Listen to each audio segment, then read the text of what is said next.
नमस्कार मेरे प्यारे दोस्तों, कैसे हैं आप सभी। दोस्तों, आज फिर मैं एक नई कहानी लेकर आई हूँ जिसका टाइटल है बारिश की रात। दोस्तों, यह एक सच्ची कहानी है।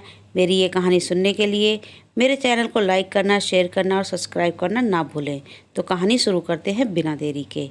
दोस्तों, आज रोहित की सालगिरह है। उसकी पत्नी घर पर उसका इंतज़ार कर रही होती है, लेकिन आज रोहित को ऑफिस से लौटते वक्त काफ़ी देर हो जाती है। वह अपनी बाइक स्टार्ट करता है, लेकिन काफ़ी देर तक प्रयास करने के बाद भी बाइक स्टार्ट नहीं होती है। वह बाइक को वहीं छोड़ देता है और बस का इंतज़ार करने लगता है, क्योंकि कुछ ही समय में बस के आने का टाइम होने लगता है। वह चलते चलते बस स्टैंड तक पहुंच जाता है, लेकिन तभी बारिश शुरू हो जाती है। रोहित बारिश में भीगने लगता है। बारिश से बचने के लिए वह अपना सूटकेस को अपने सिर पर रख लेता है। बस स्टैंड पर और भी कई लोग बस का इंतज़ार कर रहे होते हैं।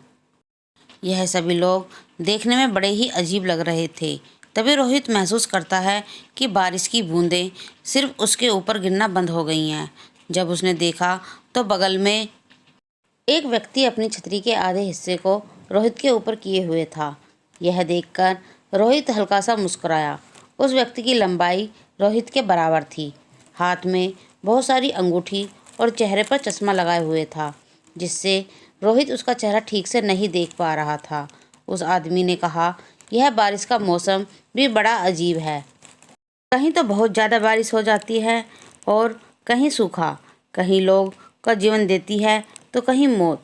उस आदमी की इस बात को रोहित के पास कोई जवाब नहीं था। वह उस आदमी को देखकर हल्का सा मुस्कुराया और अपना सिर हिलाया। कुछ देर बाद रोहित का फ़ोन बजता है। वह जेब से फ़ोन निकालता है, तभी फ़ोन हाथ से छूटकर ज़मीन पर गिर जाता है। रोहित तुरंत फ़ोन उठाने के लिए झुकता है तो कुछ ऐसा दिखाई देता है जिससे वह पूरी तरह डर जाता है। वह देखता है कि छतरी वाले आदमी के पैर नहीं हैं। वह जूतों पर बिना पैरों के खड़ा है। वह हिम्मत बांधकर खड़ा होता है और अनजान बनने का दिखावा करने लगता है। तभी वह देखता है कि बस स्टैंड पर बाकी के लोग नहीं हैं। वह और ज़्यादा डर जाता है। वह तुरंत अपनी पत्नी शालिनी को अपने साथ हो रही घटना को मैसेज के जरिए बता देता है और जल्दी से जल्दी अपनी लोकेशन पर आने के लिए कहता है। लेकिन तभी छतरी वाला आदमी कहता है, शालिनी को यहाँ बुलाना अच्छा नहीं है। यह सुनकर रोहित बहुत ज़्यादा घबरा जाता है और वहाँ से भागने लगता है। वह तब तक भागता रहता है जब तक कि उसे छतरी वाला आदमी दिखाई नहीं देता। काफ़ी दूर तक भागने के बाद रोहित हाँफने लगता है। सांस भरने के लिए वह एक टेबल पर बैठ जाता है और अपनी तेज सांसों को शांत करने लगता है। लेकिन तभी वह महसूस करता है कि बारिश की बूंदें फिर से उसके ऊपर गिरना बंद हो गई हैं। वह अपनी नज़र पीछे घुमाता है तो वही छतरी वाला आदमी उसके पास खड़ा हुआ होता है। यह देखकर रोहित फिर से वहाँ से भागना शुरू कर देता है और भागते भागते काफ़ी दूर निकल आता है। बिजली की तेज गड़गड़ाहट में वह देखता है कि सड़क के बीचों बीच वही आदमी खड़ा हुआ है जो ठीक रोहित के सामने है। इस बार उसका आधा शरीर गायब हो चुका है। यह सब देख रोहित की चीख निकल जाती है। इसी बीच रोहित को पीछे से बस के हॉर्न की आवाज़ सुनाई देती है। वह तेजी से पीछे मुड़ता है तो उसे बस आती हुई दिखाई देती है। तभी कुछ लोगों का झुंड बस की तरफ आते हुए दिखाई देता है। बस रुकती है और वह लोग एक दूसरे को धक्का देना शुरू कर देते हैं। इस धक्के से रोहित नीचे गिर जाता है और वह लोग रोहित के ऊपर चढ़ने लगते हैं। बस का कंडक्टर इस भीड़ से बचने के लिए बस को थोड़ा आगे बढ़ाता है, लेकिन इस भीड़ में रोहित बस के नीचे आ जाता है और उसका आधा शरीर खून से लथपथ हो जाता है। तभी उसकी पत्नी शालिनी बस स्टैंड वाली लोकेशन पर पहुंचती है।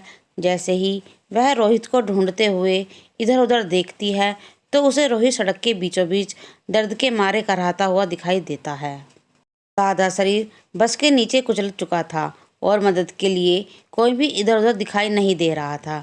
किसी तरह से शालिनी उसे हॉस्पिटल ले जाती है। हॉस्पिटल पहुंचकर उसका इलाज किया जाता है। उसकी जान तो बच जाती है, लेकिन उस एक्सीडेंट की वजह से उसके पैर खराब हो जाते हैं। अब वह कभी भी अपने पैरों पर चल नहीं सकता है उस हादसे के बाद रोहित अगर किसी को भी उसके बारे में बताता तो कोई भी उसकी बातों का यकीन नहीं करता। लेकिन शालिनी ने उसके बारे में एक आर्टिकल में पढ़ा था जिसमें बताया गया था कि हर साल कोई ना कोई व्यक्ति इस घटना का शिकार होता है। हर एक को वही छतरी वाला आदमी काला चश्मा पहने दिखाई देता है और बाद में वह आदमी उनकी जान ले लेता है। कुछ दिनों बाद डिप्रेशन के कारण रोहित की मौत हो जाती है। रोहित की पत्नी शालिनी मानसून के दिनों में हर रोज़ उस बस स्टैंड पर जाती है और उस छतरी वाले आदमी का इंतज़ार करती है। उसे लगता है कि शायद छतरी वाले आदमी को भी इसी तरह किसी बस के नीचे कुचल जाने से मौत हुई होगी और अब वह अपनी मौत का बदला ले रहा है। शालिनी ने काफ़ी कोशिश की लेकिन उसे कभी भी वह आदमी नहीं मिला। अब हर सालगिरह पर शालिनी बहुत ही बुरी तरह रोती है और रोहित को याद करती है क्योंकि उसे जान से ज़्यादा चाहने वाला उसका पति रोहित अब इस दुनिया में नहीं रहा। केवल यादों के सहारे ही वह उसे महसूस कर पाती थी। दोस्तों, मेरी ये छोटी सी कहानी यहीं समाप्त होती है। आपको ये कहानी कैसी लगी कमेंट में ज़रूर लिखकर बताएं। धन्यवाद।